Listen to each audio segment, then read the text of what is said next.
Warrior of the Light by Paulo Coelho.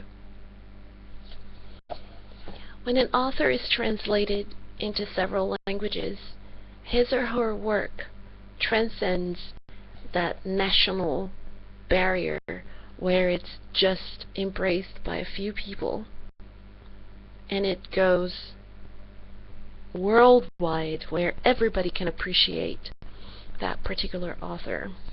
When Paulo Coelho was accepted by the Brazilian Academy of Good Writers because of the excellence of his work and his best-selling abilities also, but just being a bestseller does not necessarily grant someone this title.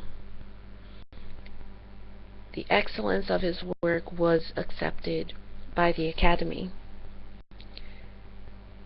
And it's in recent years, maybe 12 years ago, and I've been reading a lot of his books in English just because that's how they're sold here. It's not so easy to get a copy in Portuguese. This is a particularly interesting one. Warrior of the Light. You can just do this and just open it on any page, and you walk away that day with words of wisdom and with a moral that you can reflect over and draw a parallel between that and your life.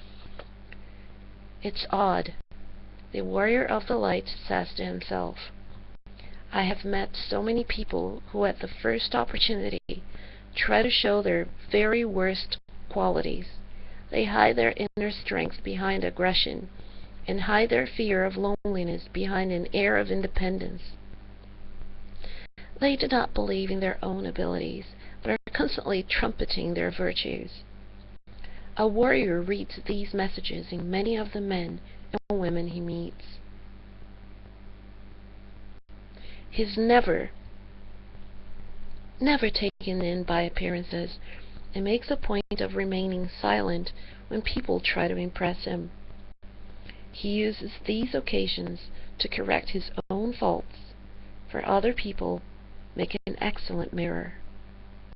A warrior takes every opportunity to teach himself.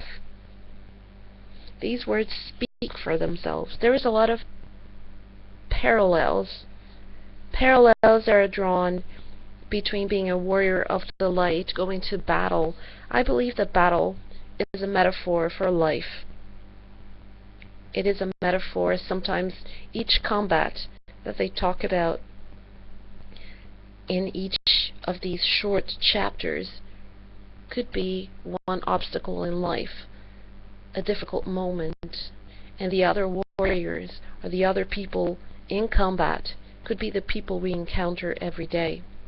But then again, metaphors and symbolism, there are times when they're quite explicit and people can get them just like that, and most people will get the same exact metaphor, the same exact symbolism, whereas there is a gray area in which sometimes one person will interpret a particular metaphor one way, and a different professor might take something completely different from the same passage.